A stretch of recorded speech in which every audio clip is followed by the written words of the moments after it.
આજનો ટોપિક છે વિદેશી યાત્રી દ્વારા ગુજરાતને અપાયેલા અલગ અલગ વિસ્તારના નામ.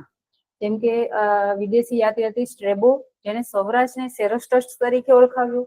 પછી બીજા વિદેશી યાત્રી છે ટોલમી, જેને સૌરાષ્ટ્રને સુરાસ્ટ્રીન તરીકે કીધું છે, જ્યારે સૌરાષ્ટ્રને સ્ટ્રેબોએ સેરોસ્ટસ તરીકે ઓળખાવ્યું હતું. પછી છે મોફિસ. ટોલમીએ મોફિસ એટલે કે મહી નદીને મોફિસ કીધું હતું, વેરાવળને વેલાકુલ કીધું હતું, અને લાટ પ્રદેશ જે દક્ષિણ ગુજરાતનો પ્રદેશ છે આપણો, એને લટિકા તરીકે ઓળખાવ્યું હતું. આ બાદ છે અલ્બુરીન, જેને ગુજરાત રાજ્ય ગુજર, જ્યારે સોલંકી યુગમાં જે ગુજર તરીકે ઓળખાતું હતું, તો ત્યારે અલ્બુરીને ગુજરાત રાજ્યને ગુજરાત તરીકે ઓળખાવ્યું છે, અને મહી નદીને તેણે મહિન્દ્રી તરીકે ઓળખાવ્યું છે.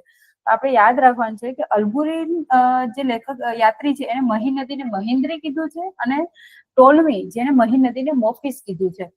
આ ઉપરાંત બીજું યાદ રાખવાનું છે કે સ્ટ્રેબોએ સૌરાષ્ટ્રને સેરોસ્ટસ કીધું છે, અને ટોલમીએ સૌરાષ્ટ્રને સુરાસ્ટ્રીન કીધું છે.